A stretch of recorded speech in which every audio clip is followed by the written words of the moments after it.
Bonsoir à toutes et tous, excusez-nous pour ce léger retard, un petit problème technique en commençant ce webinaire. Merci d'être présents et présentes à ce webinaire dédié au lancement du plan épargne retraite Goodvest.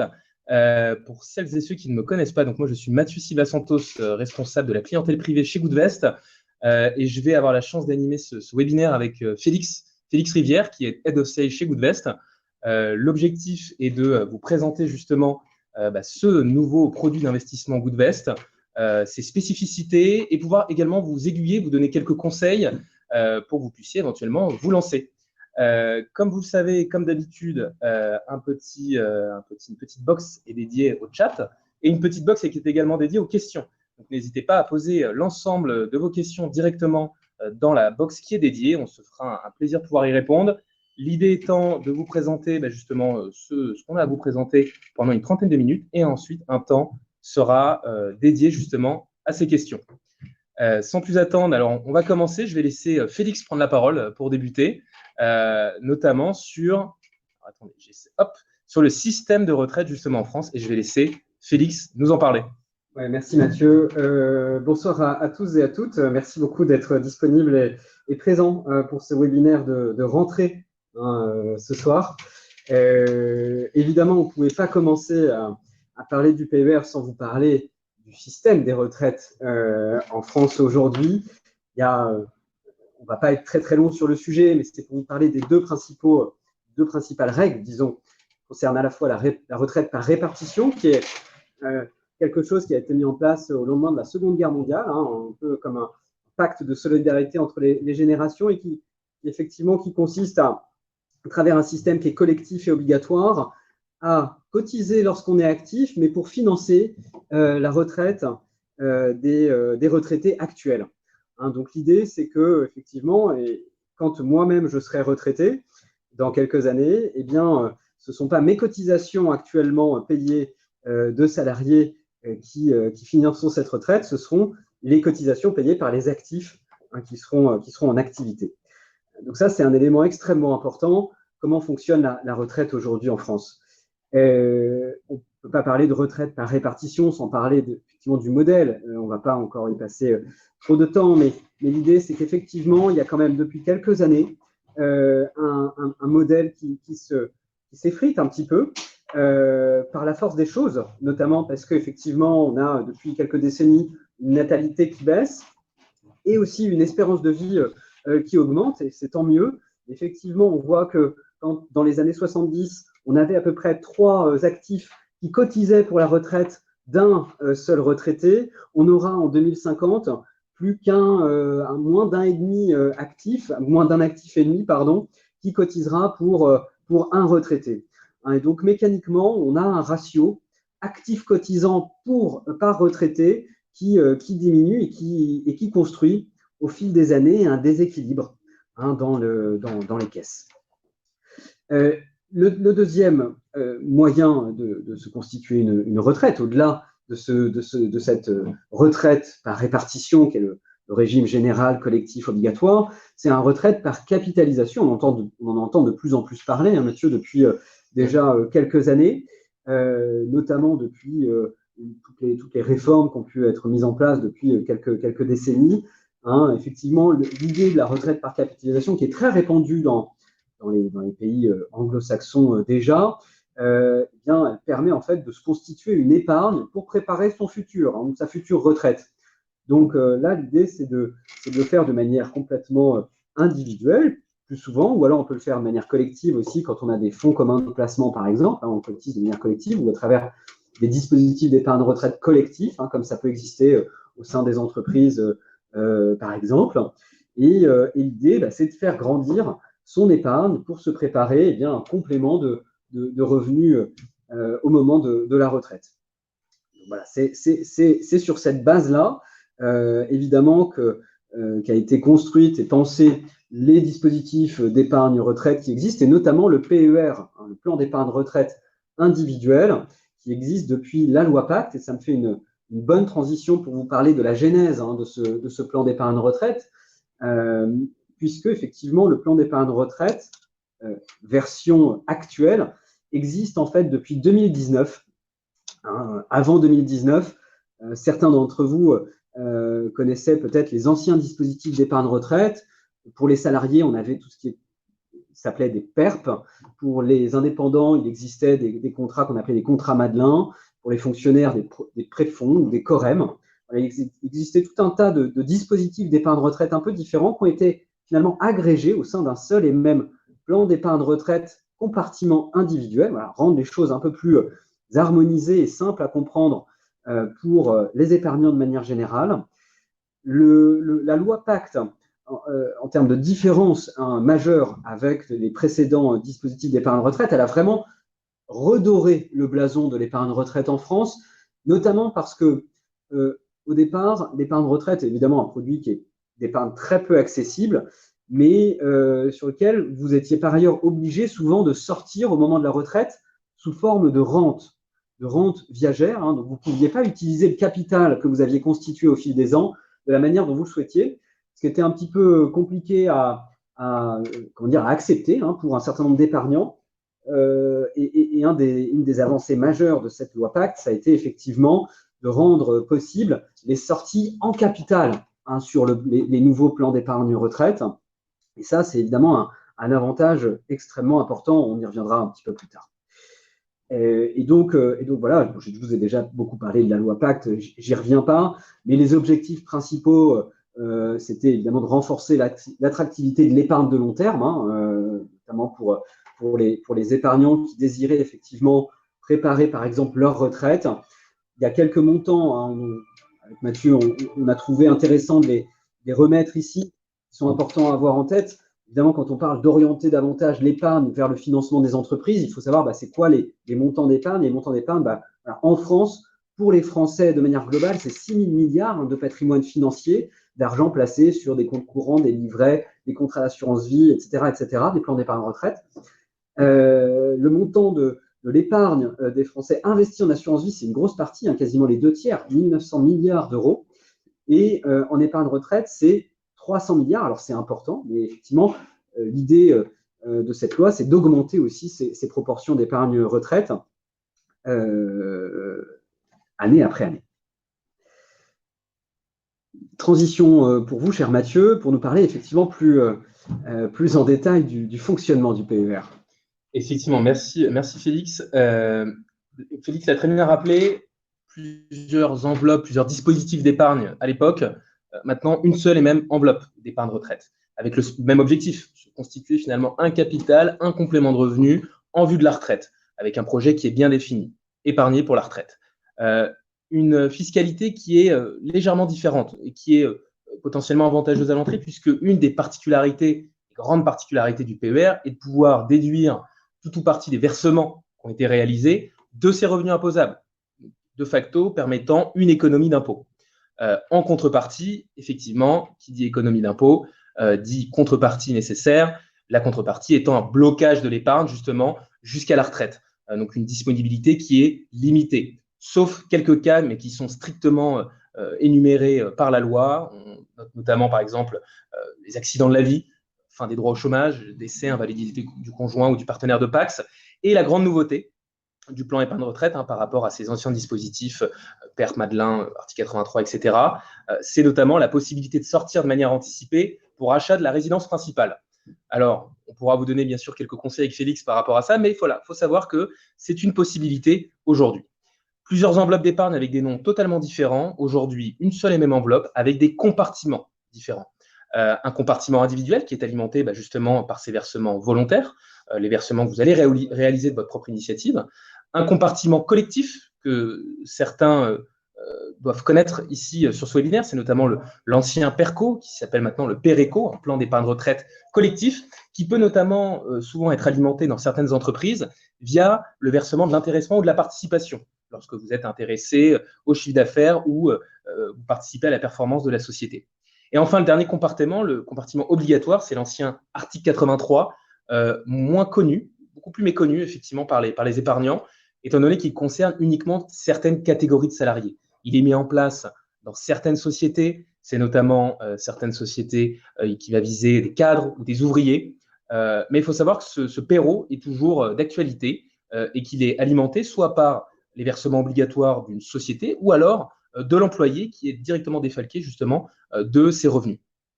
Le PER, plus en détail, pour qui ce PER? Pour tout le monde, j'ai envie de dire, les particuliers indépendants, salariés, travailleurs non salariés, travailleuses non salariés. Et on parlera justement avec Félix des avantages plus particuliers justement pour les indépendants, pour les travailleurs non salariés. Quel type de PER? Il en existe plusieurs. On a des PER bancaires, des PER assurances avec des particularités, des spécificités bien précises. Alors nous, chez Goodvest, on ne propose que le PER assurance, et ça, bien évidemment, on pourra vous en dire un petit peu plus. Quel type de gestion sur un plan épargne retraite? Grande nouveauté avec cette loi PAC, c'est l'obligation de mettre en place une gestion à horizon.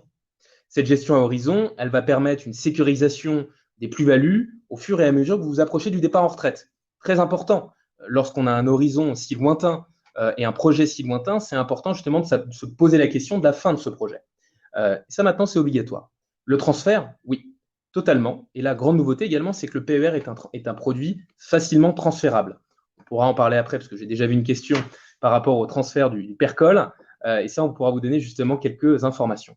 Et la sortie, ça Félix l'a très bien rappelé, grande nouveauté, possibilité de sortir en capital pour le PER 1 et le PER éco. Le PERO, pour le coup, le PER obligatoire reste soumis à une sortie obligatoire en rente, notamment ce qui concerne les versements obligatoires de l'entreprise. Question qu'on nous pose régulièrement, est-ce qu'il faut choisir le PER ou l'assurance vie? C'est une question qu'on a très régulièrement lorsqu'on est au contact de nos clients. En réalité, il ne faut pas se poser la question de l'un ou l'autre.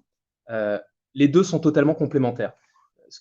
On en parlait avec Félix juste avant, et ce que je disais, c'est que pour moi, l'assurance vie, enfin pour nous, l'assurance vie, c'est le couteau suisse de l'investissement. C'est idéal pour préparer justement ses projets de vie. C'est un peu le must-have de l'investissant. Le plan épargne retraite, c'est vraiment le nice to have. Si on peut l'avoir, c'est pertinent dans le cadre d'une allocation patrimoniale, dans le cadre de sa gestion de son patrimoine global, il faut l'avoir. C'est hyper important. Globalement, il y a des différences, mais ça reste des produits très similaires. Tout d'abord, alors, en ce qui concerne en tout cas Goodvest, nous on propose un plan épargne retraite assurance.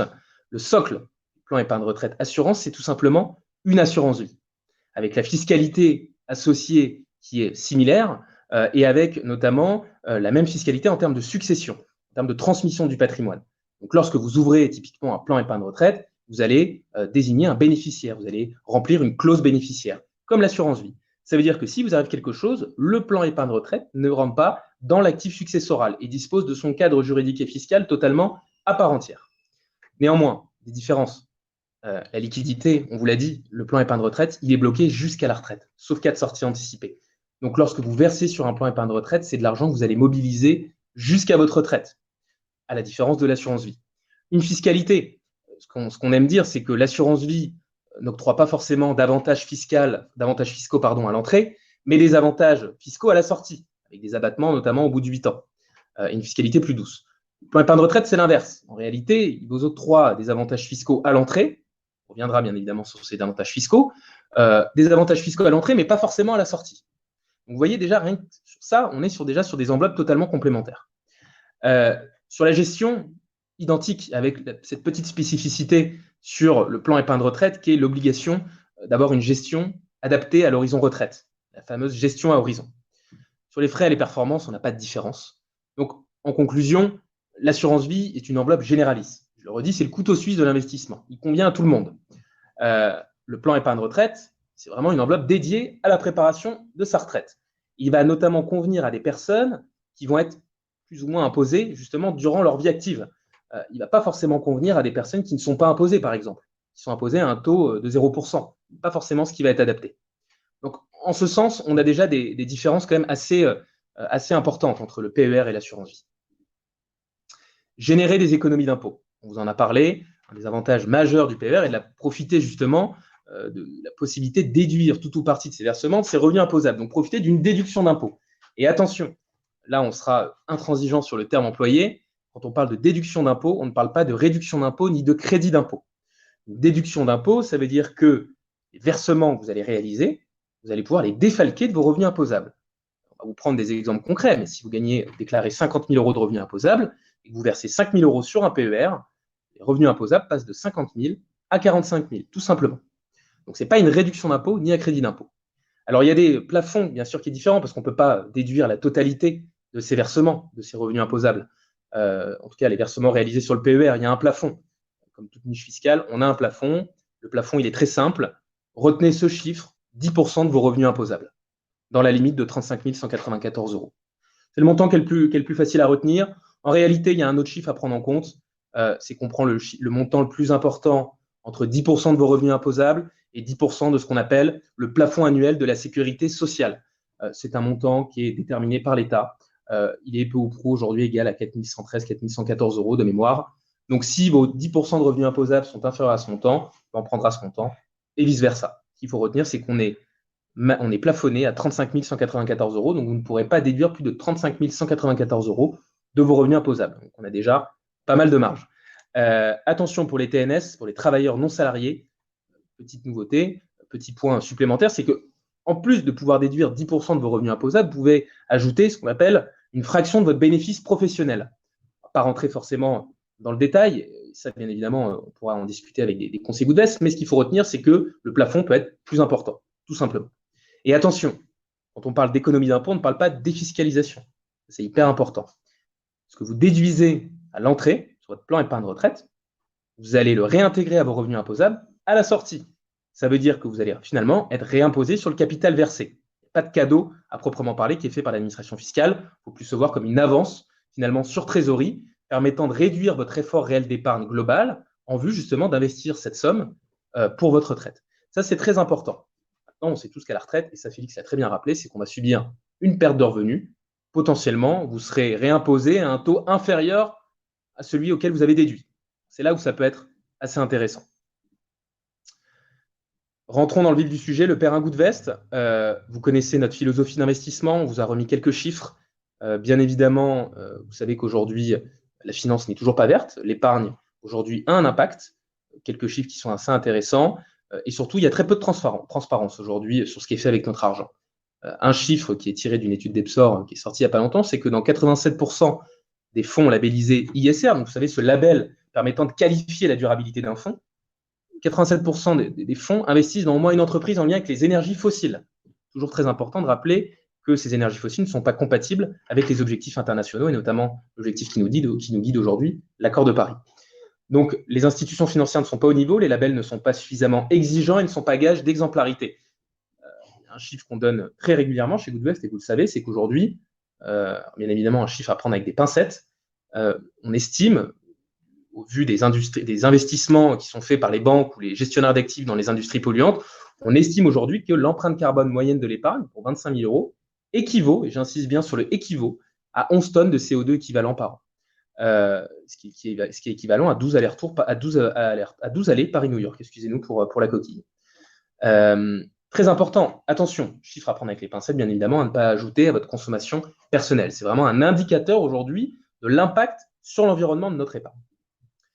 On garde la même philosophie d'investissement, toujours la même chose. Exclusion stricte des énergies fossiles, tabac, armement, divertissement pour adultes. Deuxième critère environnemental, analyse de l'empreinte carbone, de manière à s'assurer que notre plan épargne retraite respecte une trajectoire de réchauffement climatique de maximum 2 degrés. Ça reste une conviction de force chez Goodvest, c'est de pouvoir s'appuyer sur des indicateurs concrets aujourd'hui d'impact et de contribution à l'atténuation du changement climatique. Aujourd'hui, cet indicateur, c'est le CO2. Il est pertinent aujourd'hui pour mesurer justement notre impact. C'est un indicateur qui se base sur des données scientifiques, qui est quantifiable, évaluable. C'est primordial aujourd'hui de se baser sur ce type d'indicateur. Sur le reste, effectivement, ça ne change absolument pas. On reste très engagé sur la partie analyse et toujours très rigoureux, très exigeant pour le compte de nos clients. Comment les portefeuilles, du coup, les PER Goodvest sont-ils créés? Pareil, exactement la même chose. Vous le savez, on détermine ensemble un profil de risque adapté à votre projet d'investissement, à votre objectif, avec un risque qui peut aller du plus prudent au plus audacieux, avec un risque associé, du coup. Vous choisissez vos thèmes d'investissement autour de l'accès à l'eau, des forêts, de l'emploi et la solidarité, de la transition écologique, des solutions climatiques. Et petite nouveauté, c'est qu'on va également tenir compte de votre âge de départ en retraite. Et ça, on y reviendra après. C'est cette fameuse gestion à horizon qu'on a mise en place. On va tenir compte de votre âge de départ en retraite, justement, pour construire justement ce portefeuille. Et ensuite, les contraintes restent les mêmes. Une trajectoire carbone inférieure à 2 degrés, une tarification des fonds inférieure à 0,4%, et toujours cet même objectif, une diversification maximale, toujours dans un souci justement de minimiser le risque de votre plan épargne retraite et tout simplement maîtriser son risque, tout simplement. Ces caractéristiques très simples, responsable, 100% en unité de compte, toujours, pas de fonds en euros dans le PER Goodvest. Pour les détenteurs de nos contrats d'assurance vie, vous le savez, pour le moment, on ne peut pas justement proposer de fonds épargne, de fonds euros, dans la mesure où ils ne respectent pas notre cahier des charges en termes d'exclusion des énergies fossiles et en termes de trajectoire de réchauffement climatique. Donc toujours un PER responsable, aligné sur l'accord de Paris, accessible, un versement initial de 300 euros, des versements mensuels automatiques de 50 euros minimum qui sont optionnels. Grosse différence avec notre contrat d'assurance vie. Et des versements libres complémentaires de 300 euros, transparents, à la fois sur l'impact, vous le savez, toujours la même chose, vous aurez accès à l'impact de votre portefeuille, transparent sur les frais, les détenteurs, les assurés, nos clients détenteurs de contrats d'assurance vie le savent. Aujourd'hui, on est très transparent sur la tarification. Sur le plan épargne retraite Goodvest, ça va se situer entre 1,5 et 1,7% max, tout compris par an, légèrement inférieur que nos contrats d'assurance vie aujourd'hui. Et sécurisé, et pour ce faire, on a toujours choisi un partenaire de renom, notre partenaire historique, Generali Retraite, chez qui les fonds sont tout simplement déposés. Donc, voilà le petit hashtag copyright de Félix, une retraite, une planète, et le PER Goodvest pour prendre soin des deux. Je vous parlais de la gestion à horizon, très important, parce que cette gestion à horizon, elle va vraiment guider, et c'est vraiment la petite nouveauté par rapport à notre gestion classique en assurance vie. Le principe, il est simple, c'est de proposer une désensibilisation progressive du risque à l'approche du départ en retraite. Prendre plus de risques au début, lorsque vous avez du temps avant de prendre votre retraite, et moins à la fin. Donc, c'est-à-dire qu'en plus de prendre en compte votre profil investisseur, qui va permettre de tenir compte également de votre tolérance personnelle au risque, on va également prendre votre âge de départ en retraite. Et à ce moment-là, on adaptera progressivement et de manière automatique la répartition de votre plan épargne retraite en fonction du temps restant d'ici avant le départ de votre retraite. Donc ça, c'est hyper important parce qu'aujourd'hui, déjà, c'est une obligation. Et cette option, justement, va vous permettre une désensibilisation progressive à l'approche du départ en retraite et d'être positionné au début sur des actifs avec un potentiel de performance plus important, soumis peut-être à une plus forte volatilité, tant que l'horizon restera lointain, et d'arbitrer progressivement sur des actifs moins risqués, dont le potentiel de performance est certes moins important, mais qui permettra justement de sécuriser les gains lorsque le départ en retraite approchera. Ça, c'est hyper important. Et pour vous donner un exemple concret, voici les 3 profils de risque disponibles chez Goodvest. Donc, à la différence de l'assurance vie, on avait 5 profils de risque. Aujourd'hui, on n'en a plus que 3. Prudent, volontaire, audacieux. Vous devez reconnaître à minima les noms des profils. Et vous voyez en vert clair la proportion d'actions. Et vous voyez, donc typiquement, si je prends le profil volontaire, à plus de 15 ans avant le départ en retraite, on va être à peu près à 50% d'actions. Et plus on va s'approcher du départ en retraite, plus Goodvest se chargera de la désensibilisation et de la réduction de cette proportion d'actions au fur et à mesure que vous approchez du départ en retraite, pour arriver à quasiment 100%, un peu moins de 10% d'actions à moins de 2 ans de la retraite. Idem sur le profil audacieux, on va commencer avec beaucoup d'actions.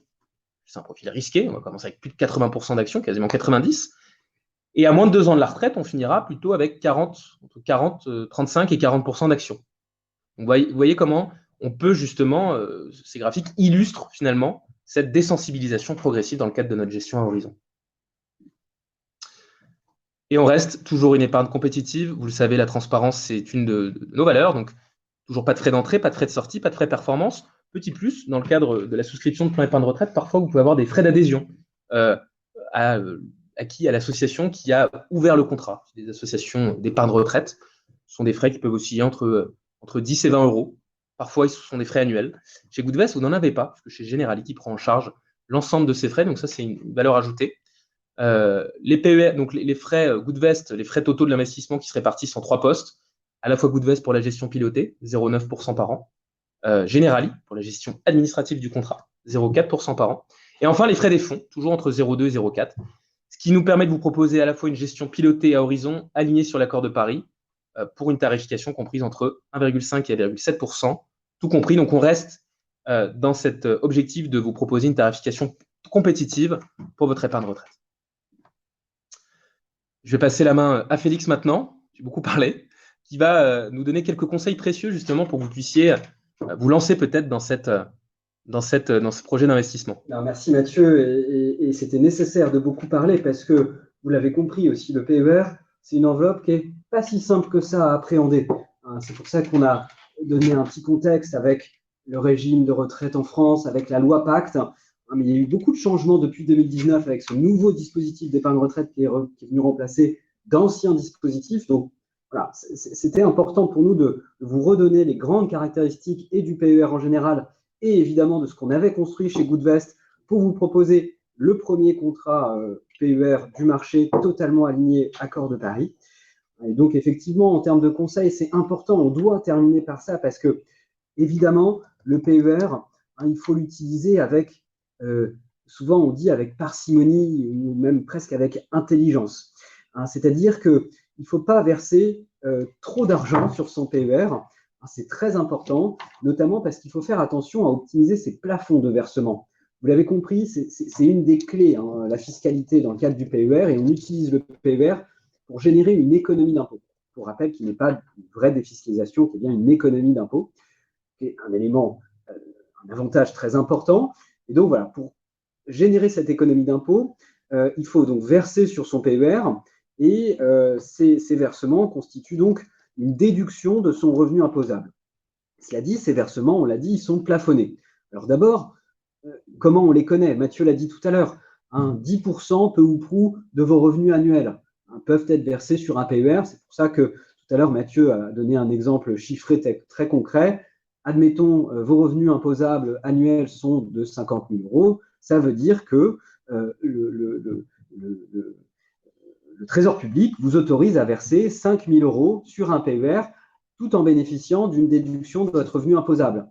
Il ne faut pas verser au-delà, parce que si vous versez au-delà de vos plafonds, eh bien, l'idée, c'est que vous allez potentiellement bloquer de l'argent à très long terme, ce qui n'est pas forcément une mauvaise idée en soi, mais sans pour autant bénéficier de l'avantage fiscal qui va en face. Et donc, peut-être que dans un souci d'optimisation de la souplesse, il vaut mieux utiliser le contrat d'assurance vie. Donc voilà, les premières règles, 10% du revenu annuel. Deuxième règle, très important, vous avez le droit d'utiliser, quand vous n'avez jamais utilisé de PER, par exemple, jusqu'à 4 plafonds, qui correspondent au plafond annuel de versement des 3 années antérieures à l'année N, donc N-1, N-2 et N-3. Si on les additionne à l'année N, ça peut faire jusqu'à 4 plafonds. Donc c'est pour ça que potentiellement les plafonds peuvent aussi être très importants quand on n'a jamais utilisé de PER ou alors quand on l'a utilisé que partiellement. Et il y a une troisième règle qui est hyper importante d'avoir en tête, c'est l'ordre de priorisation des plafonds. Quand on verse sur un PER, on vient d'abord amputer son plafond de l'année N en premier, en priorité. Ensuite, par ordre chronologique, on vient amputer ses plafonds de l'année N-3, puis de l'année N-2, puis de l'année N-1. Voilà, c'est dans cet ordre-là. Et ça revêt une importance certaine, puisque effectivement, vous voyez, quand on fait un petit focus sur l'avis d'imposition, qui est l'endroit, votre dernier avis d'impôt sur le revenu, c'est l'endroit sur lequel vous allez retrouver vos plafonds de versement épargne retraite. On a mis une copie d'écran ici d'un avis d'impôt sur le revenu. Et donc, vous voyez, alors il y a un avis d'impôt sur lequel d'ailleurs il y a 2 déclarants, mais il peut y avoir qu'un seul déclarant, peu importe. On voit ici plusieurs lignes dans la rubrique plafond d'épargne retraite, notamment tout en bas une ligne avec un égal qui correspond à l'addition du plafond calculé sur les revenus de 2022, qui correspond au plafond de l'année N, et ensuite des plafonds non utilisés pour les années antérieures, 2022, 2021, 2020. Et donc, quand on cumule ces 4 plafonds, on arrive à un total pour le déclarant numéro 1 à 17 555. Donc ça, c'est le montant maximum qu'il faut verser sur un PER, par exemple, pour bénéficier de la déduction d'impôt. Cela dit, on n'est pas forcément toujours en capacité de verser autant d'argent sur un PER et de bloquer de l'épargne à très long terme potentiellement. Et si on veut chercher une optimisation importante de ces plafonds d'épargne retraite, ce qu'on peut faire plutôt, c'est verser l'équivalent de son plafond de l'année N, puisque c'est ce qui va être amputé en premier, puis ensuite, et pour ne pas le perdre, l'équivalent du plafond de l'année N-3. Donc ici, on peut verser par exemple 4 708 euros, constitue le plafond de l'année N, plus l'équivalent du plafond de l'année N-3, 4 052 euros. Donc, si on verse 8 760 euros, on optimise complètement ces plafonds de versement sur un PER. Et de toute manière, les plafonds N-1 et N-2 ne sont pas perdus et pourront être retrouvés en 2024 et réutilisés ultérieurement.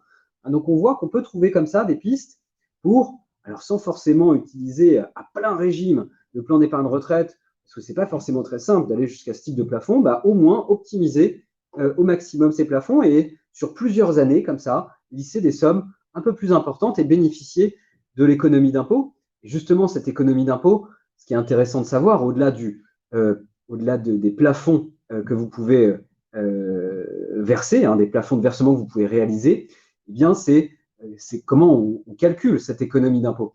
Alors, bien sûr, on a construit, alors bien sûr, pas, mais en tout cas, on a construit cet été chez Goodvest un simulateur que vous pouvez retrouver sur le site de Goodvest, directement sur la page dédiée à notre offre plan d'épargne retraite. Vous allez pouvoir accéder à cet outil de simulation pour simuler votre économie d'impôt réalisable, potentielle.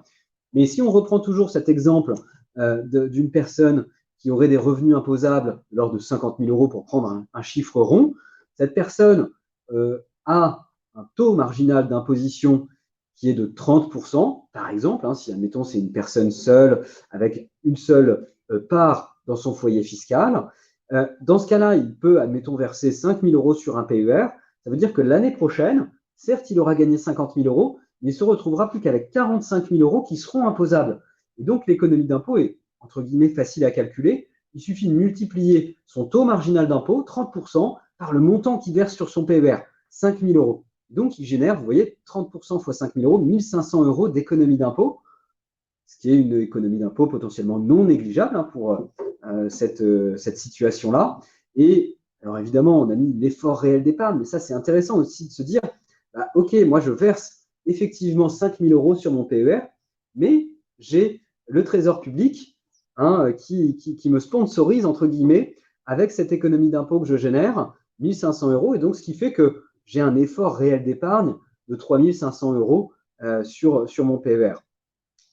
Donc voilà, pour ce qui est du calcul du PER, évidemment, je suis sûr que ça va susciter beaucoup de questions. Et d'ailleurs, j'ai vu qu'il y avait eu beaucoup de questions qui avaient déjà été posées. Donc, ça tombe bien puisqu'on termine avec Mathieu notre présentation. Et juste pour compléter sur ce que tu disais, sur cette slide, comme je l'avais rappelé tout à l'heure, on parle bien d'économie d'impôt, de déduction d'impôt. Donc, la différence de défiscalisation, c'est que ces 5 000 euros que vous avez versés sur un PER, vous allez être réimposé dessus à la sortie, lorsque vous sortez à votre retraite. Et ça, c'est bien d'avoir en tête, parce que souvent, on se dit, le PER, c'est très bien, je fais une économie à l'entrée, et à la sortie, je sors sans imposition. Il faut l'avoir en tête, cette sortie. Après, il y a des manières de l'optimiser. Typiquement, chez Goodvest, ce qu'on recommande énormément, c'est la sortie en capital fractionné, de manière à limiter justement au maximum le frottement fiscal. Ça, c'est primordial. Et ça, c'est des stratégies justement dont on discute avec nos clients. Mais voilà, il faut quand même l'avoir en tête, parce qu'en plus des plus-values, vous êtes imposé également sur le capital versé.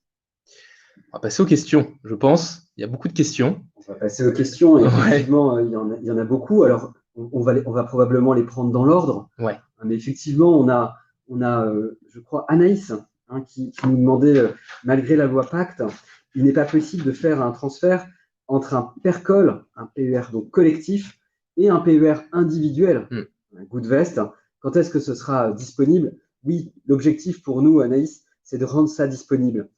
Effectivement, on a la volonté de pouvoir agréger sur le plan d'épargne retraite Goodvest l'ensemble des compartiments collectifs, obligatoires, individuels. Nous, certes, nous gérons uniquement aujourd'hui le compartiment individuel, mais on a vocation à pouvoir, vous permettre d'agréger l'ensemble de vos compartiments d'épargne retraite sur votre PER Goodvest. Aujourd'hui, on lance tout juste le plan d'épargne retraite individuel et sur la partie transfert, on a, nous, des contraintes un peu techniques, notamment avec notre partenaire assureur, Generali, parce que effectivement, on ne serait pas capable, par exemple, d'échanger des flux d'informations qui nous permettraient de mettre à jour votre espace investisseur et vous restituer de la donnée précise, claire, transparente sur la gestion financière de vos autres compartiments, autres qu'individuels, compartiments collectifs et obligatoires. Donc, c'est une expérience client, investisseur, qu'on n'a pas envie de proposer à ce stade à nos clients. En revanche, il est évident que dans les mois, les années qui viennent, en tout cas le plus rapidement possible, ce sera un sujet pour nous de pouvoir permettre à nos clients d'agréger tous leurs dispositifs et tous leurs compartiments d'épargne retraite sur le PER Goodvest. Dans la même lignée, Thomas, Est-il possible d'ouvrir plusieurs PER individuels dans des organismes différents? Oui, comme l'assurance vie, le PER, c'est une enveloppe que vous pouvez ouvrir autant de fois que vous le souhaitez. Il n'y a pas de contrainte ou de limite par rapport à ça, et vous pouvez effectivement détenir plusieurs PER chez plusieurs assureurs différents.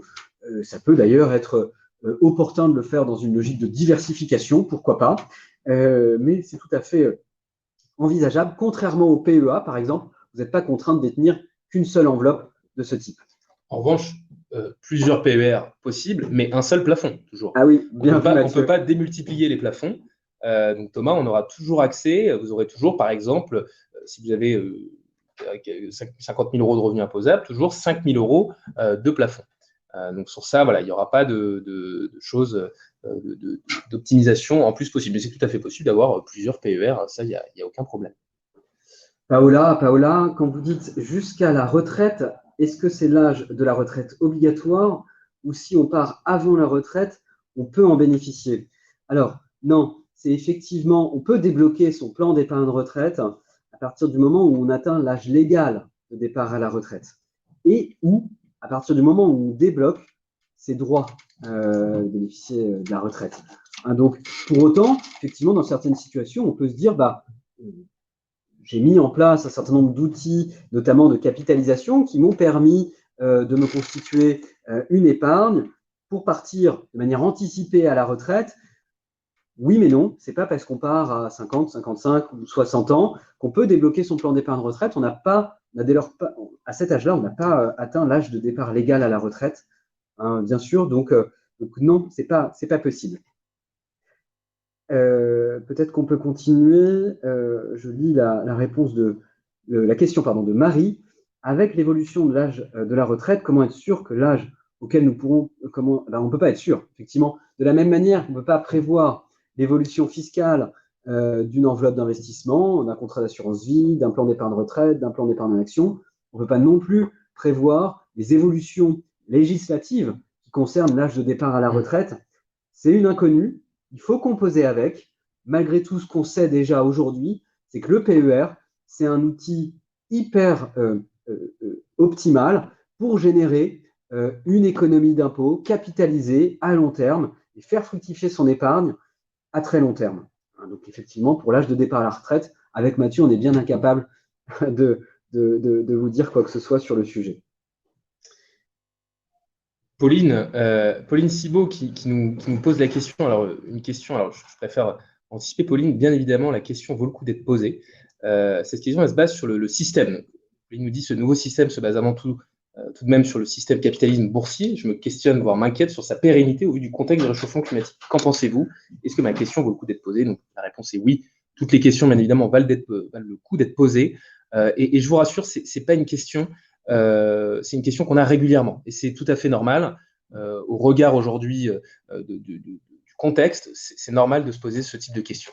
On ne va pas forcément s'attarder sur la réponse, mais si je peux vous donner quelques éléments aujourd'hui, bien évidemment, nous, Goodvest, c'est pour ça qu'on a été créé. On est conscient des problématiques de la finance, le fait que la finance aujourd'hui est essentiellement guidée par des considérations financières à court terme et ne prend pas forcément en compte justement les considérations environnementales à long terme. Après, vous l'avez très bien dit dès le début, c'est le système actuel, c'est le modèle de société actuel. Donc, nous, aujourd'hui, ce qu'on veut faire, c'est on fait tout ce qui est à notre possible pour favoriser la transition. On investit, on a l'objectif de faire le maximum, d'avoir le maximum d'impact pour justement accélérer cette transition.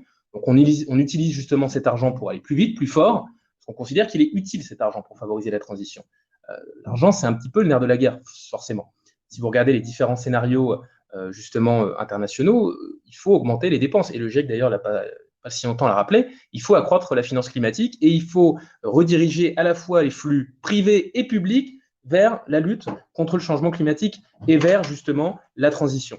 Donc ça, c'est assez important. Néanmoins, nous, ce qu'on s'est dit, c'est qu'effectivement, on compose dans une finance qui est essentiellement guidée par des considérations financières. Ce qu'on va faire, c'est qu'on va également s'équiper d'indicateurs concrets pour mesurer notre impact. Et c'est pour ça qu'on parle de trajectoire de réchauffement climatique, de CO2.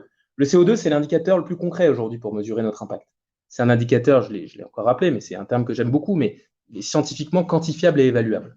Donc aujourd'hui, on fait avec le modèle de société. En revanche, et ça aujourd'hui, on est les seuls à le faire, on s'équipe d'indicateurs concrets pour mesurer cette contribution à l'atténuation du changement climatique. Donc, je ne sais pas si j'ai répondu à votre question, Pauline, mais en tout cas, voilà. Sur la pérennité, je vais répondre la même chose que Félix précédemment.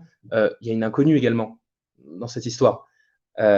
Aujourd'hui, en revanche, voilà, on essaye de faire le maximum pour favoriser, accélérer justement cette transition climatique.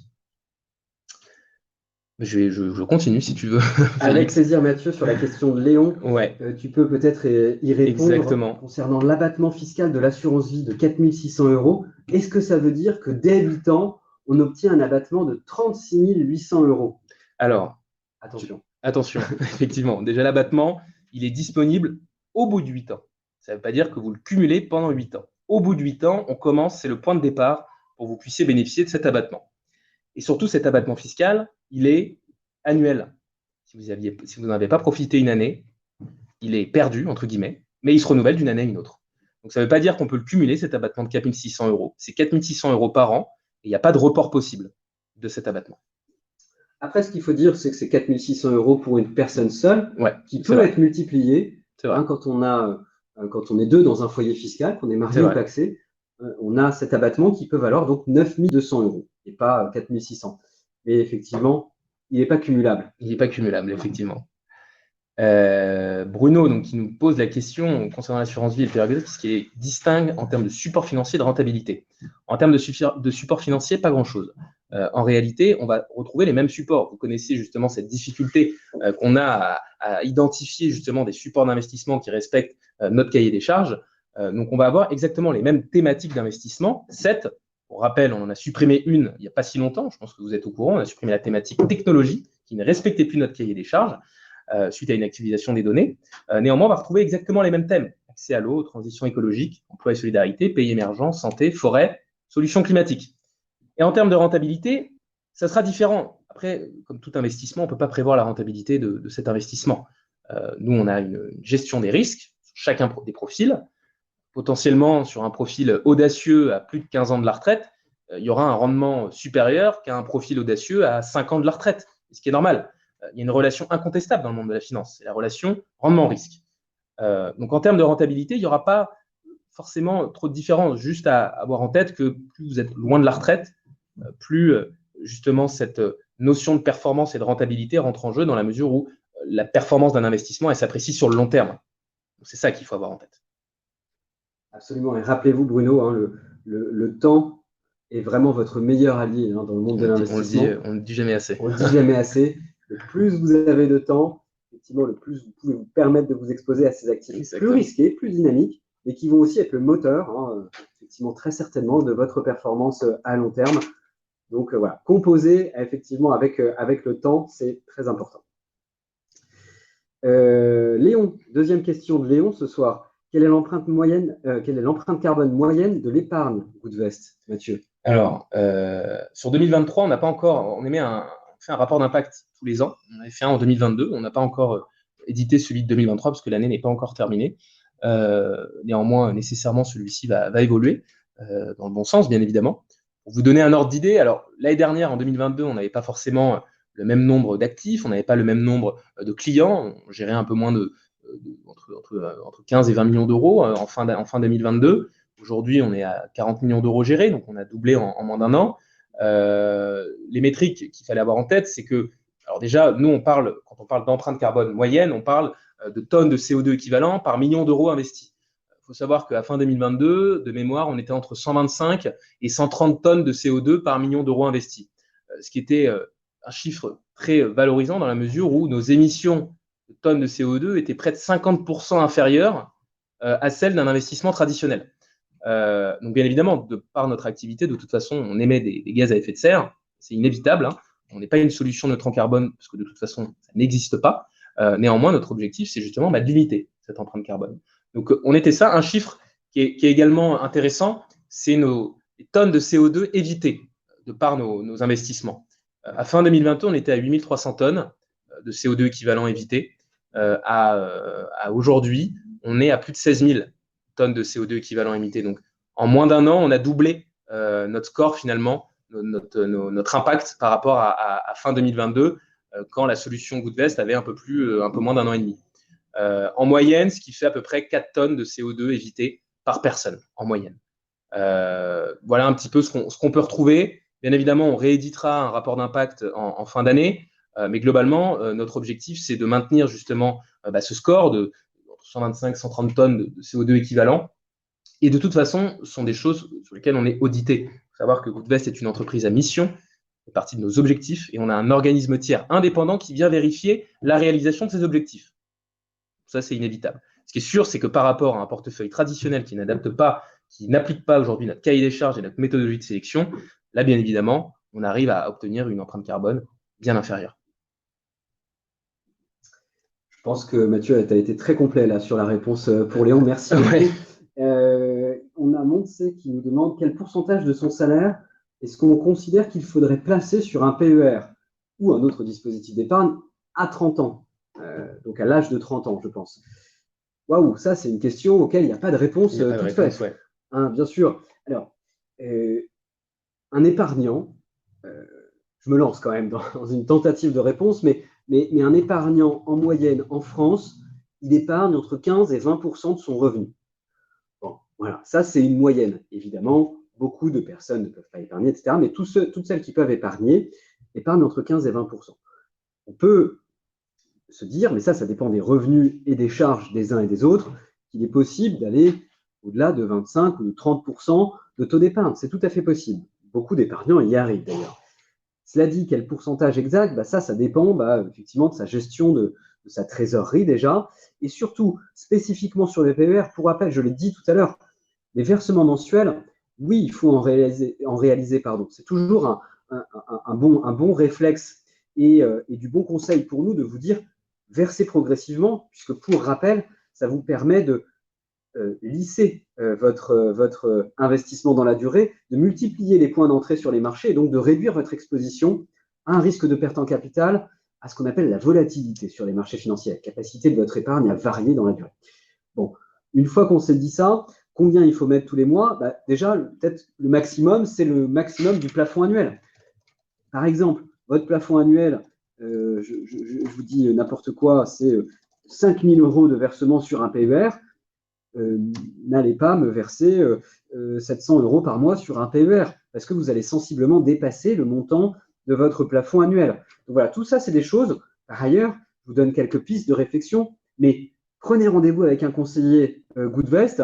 Nous, on va pouvoir faire un audit complet aussi de votre capacité d'épargne, de vos projets, et vous aider à orienter, à optimiser un petit peu la répartition de votre épargne et à orienter votre capacité d'épargne vers les bons supports. Donc, prenez rendez-vous avec nous. On pourra faire cet exercice ensemble. Charlotte, on peut donc suspendre les versements à n'importe quel moment? Si oui, combien de temps? Sans limite de temps. Effectivement, on l'a dit tout à l'heure, versement mensuel, c'est une bonne idée, évidemment, mais ce n'est pas obligatoire. Et donc, vous pouvez les suspendre. Vous n'êtes pas obligé de verser tous les ans. Il y a peut-être des moments dans votre vie, Charlotte, ou parce que, je ne sais pas, vous êtes en transition professionnelle, vous avez des revenus qui sont moins importants, déjà qui vous permettent de moins épargner, et surtout une fiscalité, un impôt sur le revenu qui va diminuer. Dans ce cas-là, peut-être qu'il sera opportun de diminuer votre utilisation, voire même temporairement annuler l'utilisation du plan d'épargne retraite, parce que vous n'aurez pas d'utilité de l'utiliser, et vous préférerez plutôt utiliser un contrat d'assurance vie, et ça peut durer 1 an, 2 ans, 5 ans, 10 ans, peu importe, il n'y a pas de limite particulière.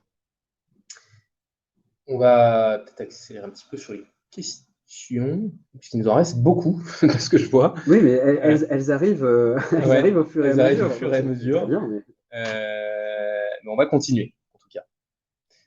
Peut-être, Paola, les frais sont sur ce qu'on en a versé dans l'année.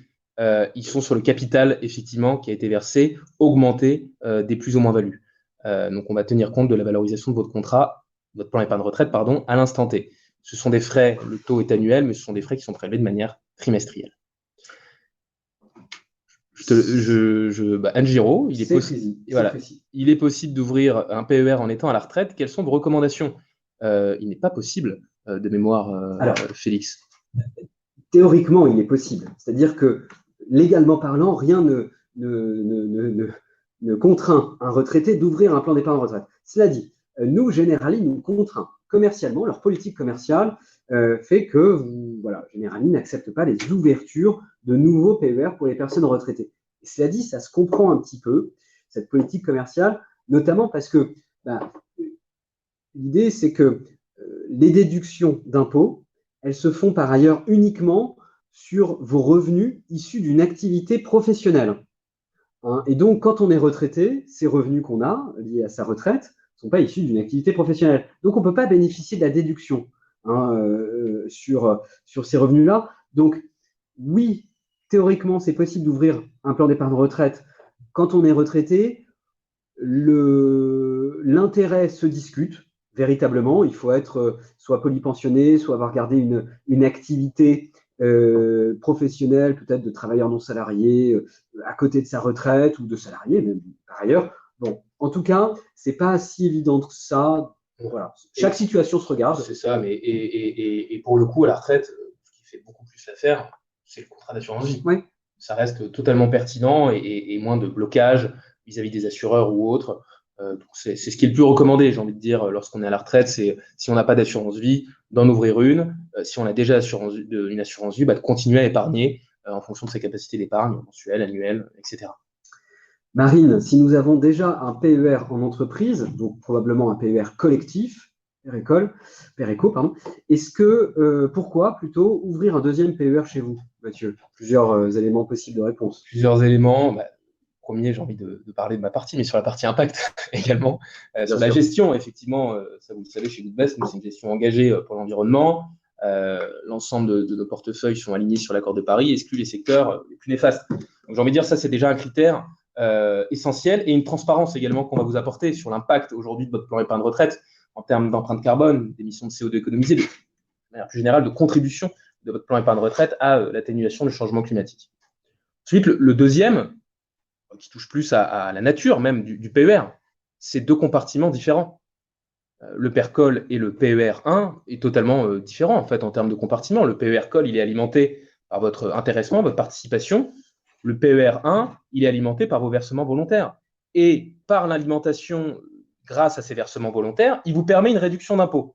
Le PER, le PER-Éco, il ne vous permet pas cette réduction d'impôt. C'est votre intéressement, votre participation qui vient alimenter ce PER-Éco.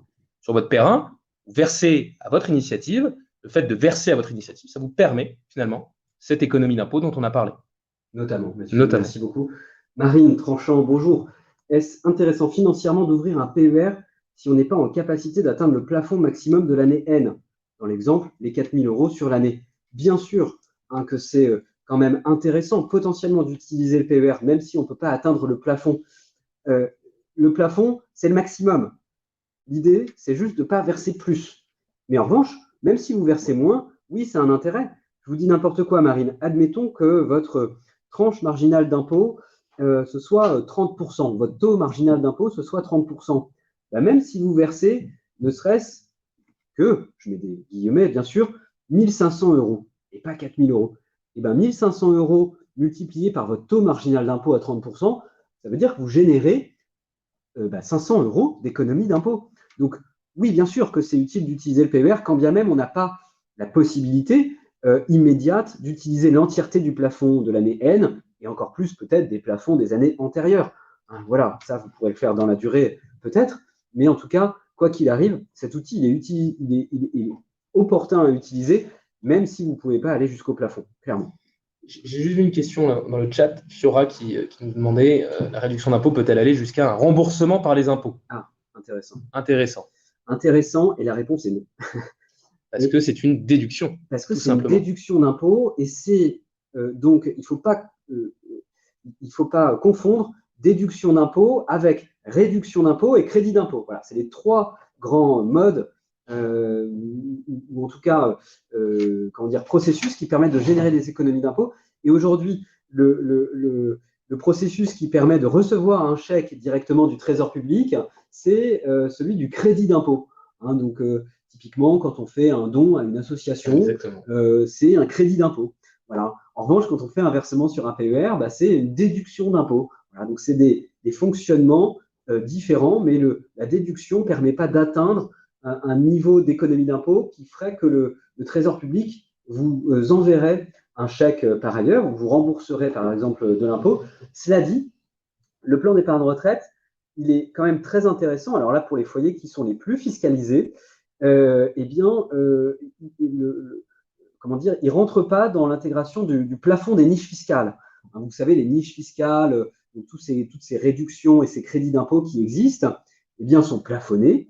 Et bien, le PER a un autre plafond, donc qui sont ceux de vos versements que vous voyez sur votre dernier avis d'impôt. Donc, malgré tout, c'est avantageux, mais voilà, différent du crédit d'impôt et de la réduction d'impôt. Max Villette qui nous demande quid du départ anticipé, pardon, ton travail. Est-ce qu'on peut débloquer le PER? Je crois qu'on y a déjà répondu. On y a déjà répondu. Donc, Leslie, est-ce que vous-même, vous avez souscrit au PER Goodvest? Bonne question, Leslie. Effectivement, beaucoup de salariés chez Goodvest ont souscrit au PER Goodvest en avant-première, hein, parmi les premiers souscripteurs, notamment aussi pour s'assurer que le produit était bien construit. Et maintenant, effectivement, on peut vous confirmer que tout est bien sur les rails. Exactement. On a plus de 200 personnes qui ont ouvert désormais des plans d'épargne retraite. Donc, tout fonctionne bien. Rassurez-vous, vous pouvez y aller, vous aussi. Avant d'ouvrir même les versions avant-première pour les préinscrits, l'équipe Goodvest a testé le produit. C'est primordial.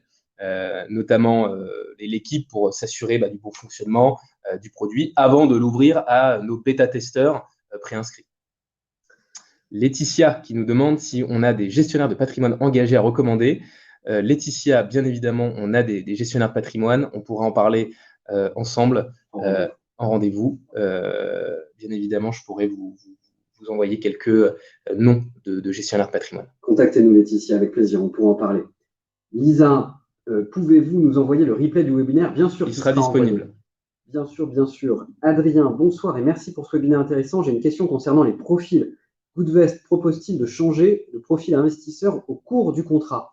Si oui, quelle modalité? Nombre de changements, coûts éventuels, etc. Mathieu? Absolument. Comme l'assurance vie, possibilité de changer de profil investisseur en cours du contrat. Bien évidemment, notre recommandation, elle est comme sur le contrat d'assurance vie, la plupart du temps, on veut changer de profil en fonction de la configuration des marchés financiers. Fausse bonne idée. Pratique à bannir de l'investissement. On change son profil investisseur si sa situation personnelle évolue. Mais bien évidemment, on peut changer de profil investisseur au cours du contrat à tout moment. Pas de frais d'arbitrage, pas de frais éventuels et pas de limitation quant au nombre de changements. Maintenant, comme je le répète, le PER, le contrat d'assurance vie et encore plus le PER, ce n'est pas un outil de trading, entre guillemets. On n'est pas là pour changer de profil à tout moment. Ça, c'est vraiment à avoir en tête. On a un profil qui correspond à notre tolérance au risque, à notre horizon, à notre projet investisseur. Il faut s'y tenir. Le PER, en plus, il y a un projet qui est clair, hein, c'est la préparation à la retraite. L'assurance vie, à la limite, ça peut se discuter parce qu'il y a un déblocage possible. Donc, potentiellement, si sa situation personnelle évolue, si on anticipe un déblocage des fonds à court terme, on peut faire évoluer son profil, par exemple, à la baisse. Néanmoins, voilà, Adrien, j'espère que j'ai répondu à votre question. Pas de modalité particulière, tout peut se faire en ligne, de manière instantanée en tout cas, et sans blocage directement depuis l'espace. Merci Mathieu. JB Parer, quand on prend en plus le plafond, celui de sa conjointe, quelle est la logique? N, puis N-3, puis N-1, etc. Oui, la logique est vraiment la même. Effectivement, vous avez raison, JB. On peut d'ailleurs fusionner les plafonds du déclarant 1 et du déclarant 2. C'est possible. Nous, on ne le recommande pas chez Goodvest. Attention à ça. Pour différentes raisons, ce serait un petit peu long d'en parler là maintenant, mais en tout cas, on peut en parler avec vous en rendez-vous encore une fois. Et la logique, en revanche, reste la même. Quand on verse sur le PER, on vient amputer d'abord N, puis N-3, puis N-2 et enfin N-1. Absolument, même logique. Floriane Nguyen, de combien est imposée la sortie en capital à la retraite? Est-ce que cette imposition pourrait évoluer? Et comment l'optimiser? Alors, le capital, il est imposé selon le barème progressif de l'impôt sur le revenu. Hein. Donc, vous savez, en France, un barème progressif, on a un impôt progressif avec 5 tranches, 0, 11, 30, 41, 45. Ça, c'est la première chose. Donc, on est imposé selon ce barème, vous savez, à son taux marginal d'imposition. Donc, le taux marginal d'imposition en France, c'est le taux auquel est imposé tout euro de revenu supplémentaire. Est-ce que cette imposition pourrait évoluer? Pareil, même réponse que Félix tout à l'heure.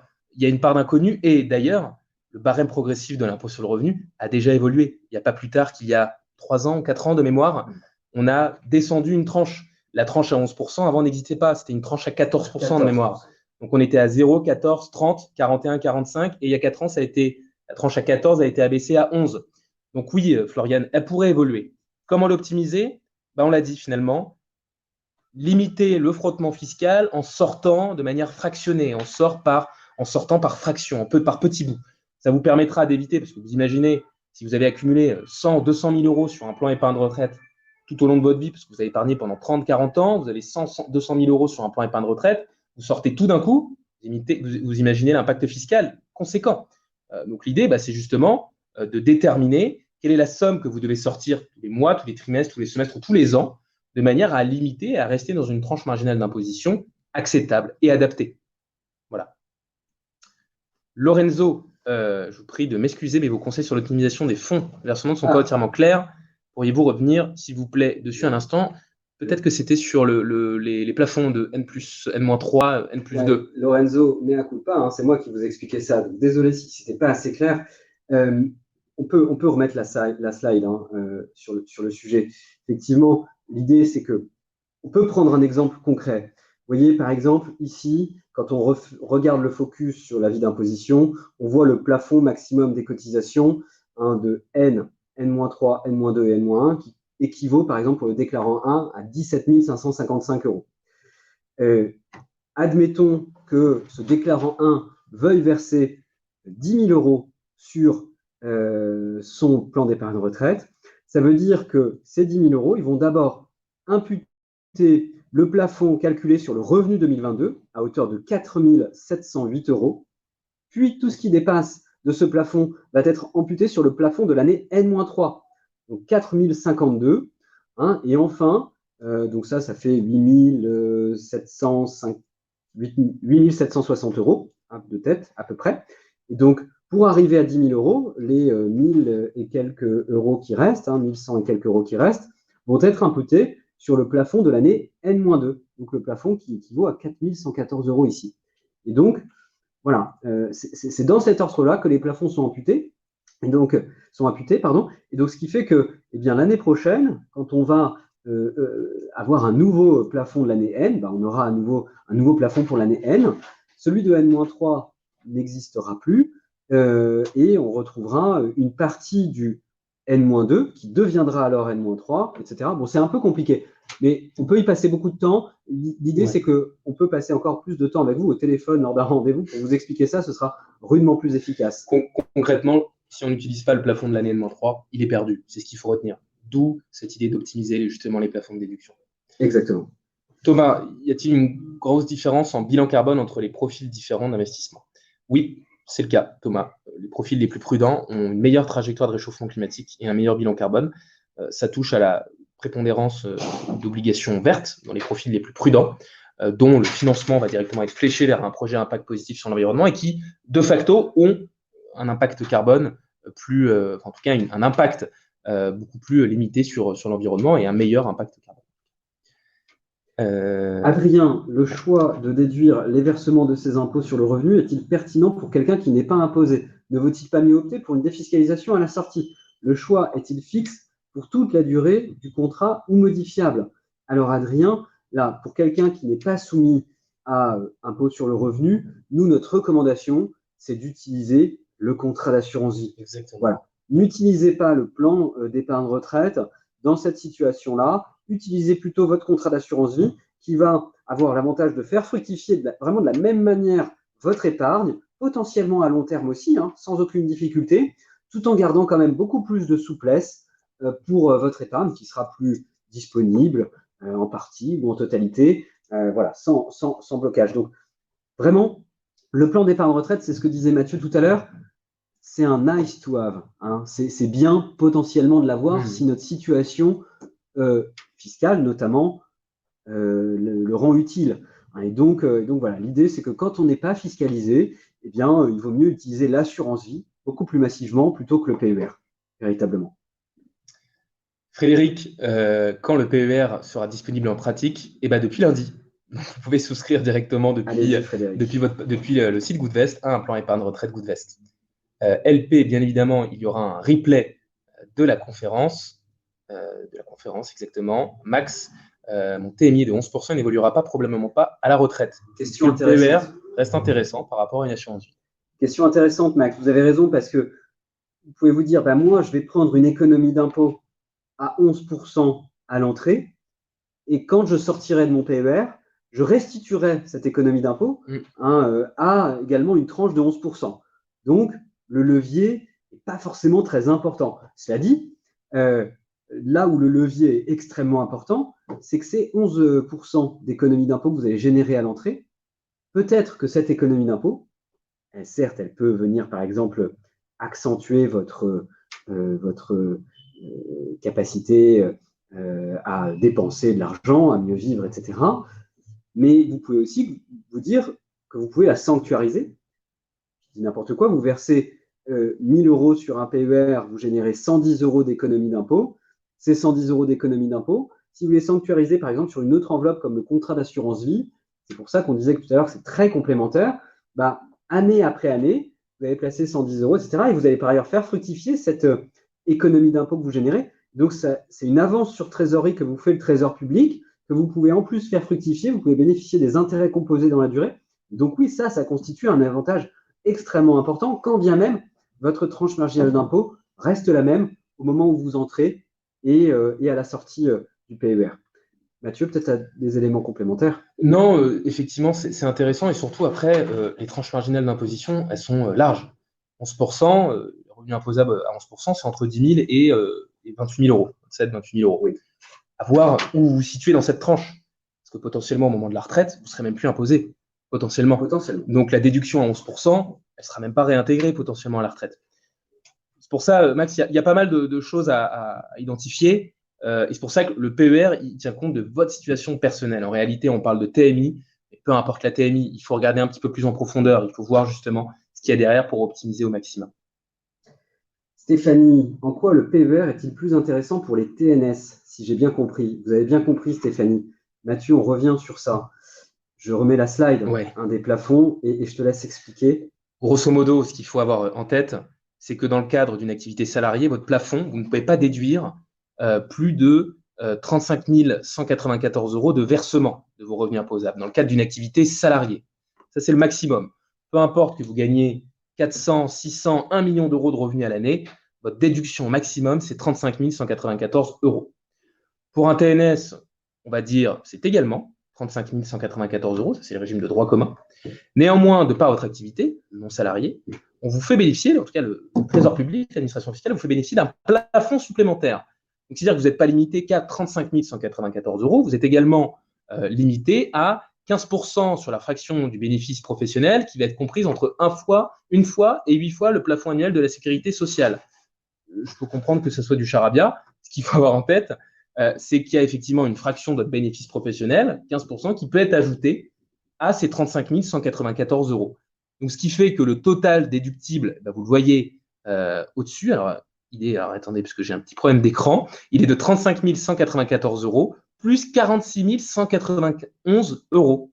Alors que pour une activité salariée, le plafond maximum, il est de 35 194 euros. Voilà, donc les plafonds de versement sur un PER sont bien plus importants potentiellement quand on est travailleur non salarié que quand on est salarié. Et par ailleurs, il y a aussi, alors là, on peut en parler plutôt en rendez-vous, évidemment, ça vous intéressera, mais un avantage aussi comptable à utiliser le PER quand on est travailleur non salarié, à ne pas négliger. D'ailleurs, pour toutes les personnes indépendantes qui ce soir nous ont écoutés, parlez-en aussi avec votre conseil comptable, expert comptable ou établissement agréé, etc.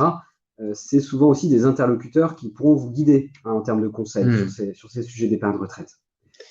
Adrien qui nous demande, allez, ce sera les 2 dernières questions, je pense, et le reste, on a déjà dépassé un petit peu le temps autorisé, mais avec plaisir, on pourra répondre à l'ensemble de vos questions lors d'un rendez-vous ou par mail. Adrien, si je me rends compte, je n'ai pas été assez clair, je suis travailleur à l'étranger et imposé dans ce pays. La défiscalisation du PER, des versements, me semble questionnable. Effectivement, vous ne pouvez pas déduire, de toute façon. Bien sûr. Et donc, tout à l'heure, effectivement, avec Mathieu, on vous disait qui est éligible à un PER? Tout le monde.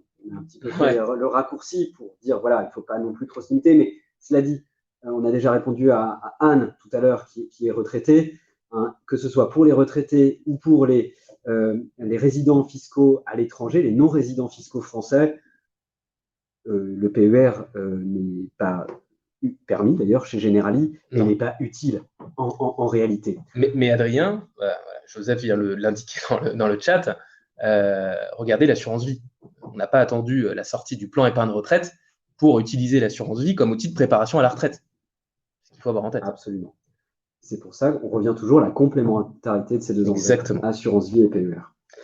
Dernière question de JB. Quelle est la procédure pour transférer un PER d'un autre organisme, Félix? Procédure en ligne, JB. Alors, si vous êtes client, vous pouvez le faire directement depuis votre espace client en cliquant sur le bouton qui s'appelle « Créer un nouveau projet » avec un petit plus. Et vous verrez l'option « Transfert de PER » apparaître. Et si vous n'êtes pas client, alors quand vous commencez un processus de simulation et de souscription en ligne, en cliquant sur les boutons qui s'appellent « Simuler mon projet », vous aurez aussi la possibilité d'opter pour ce choix de transfert de plan d'épargne retraite existant. Alors attention, pour rappel, il faut que cela soit des PER, des plans d'épargne retraite individuels, ou alors des anciens PERP, contrat Madelin, préfonds Corem, mais pas de PER obligatoire, article 83, PERCO, PER collectif. Tous ces dispositifs d'épargne retraite dans d'autres compartiments, collectifs et obligatoires, ne peuvent pas être transférés à date, à ce jour, chez Goodvest. La procédure est très simple, l'assureur s'occupe de tout. Oui. Il faut juste noter un point, c'est que potentiellement, si votre dispositif d'épargne retraite a moins de 5 ans, les frais de transfert peuvent être acquis à l'ancien courtier. Plafonné à 1%. Plafonné à 1%, pardon. Ça, c'est quand même à noter. Si votre PER, votre dispositif a plus de 5 ans, il n'y a pas de problème. Et on peut aussi noter qu'il ne faut pas être pressé, parce que les discussions entre assureurs peuvent être un petit peu longues pour les transferts de plans d'épargne retraite. Et voilà, en moyenne, ça ne prend pas moins de 3 à 4 mois. Voilà, il faut quand même être bien conscient de ces délais qui sont assez longs de transfert de plans d'épargne retraite. Voilà, 3 à 4 mois minimum, ça peut aller parfois jusqu'à 5-6 mois. Bon, après, nous, on fait tout notre possible de toute façon aussi pour relancer notre partenaire assureur Generali, l'assureur détenteur du PER, etc. Cela dit, voilà, on n'est pas maître de tout ça. Merci à toutes et à tous. J'espère qu'on a répondu à toutes les questions, qu'on n'en a pas oubliées. De toute façon, bien évidemment, vous pouvez nous envoyer vos questions à l'adresse hello@goodvest.fr. Prendre un rendez-vous avec un conseiller Goodvest directement sur le site. Vous avez un onglet, un bouton « Prendre rendez-vous ». N'hésitez pas à nous solliciter. On a plusieurs créneaux disponibles et on se fera un plaisir avec toute l'équipe Goodvest de pouvoir vous avoir au téléphone, de pouvoir auditer également votre situation et de pouvoir vous conseiller au mieux.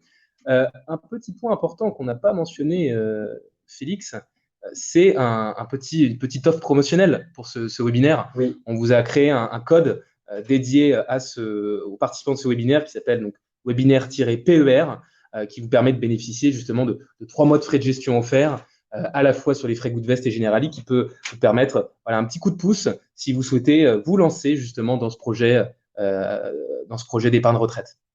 Exactement. Et ce QR code vous emmènera directement vers le processus de simulation du PER et vous permettra de bénéficier de cette offre promotionnelle. Exactement. Donc, profitez-en, utilisez-la et on sera très content, si besoin, de vous aider, de vous accompagner. Super. Merci à toutes et à tous et à très bientôt. Bonne soirée tout le monde. Bonne soirée.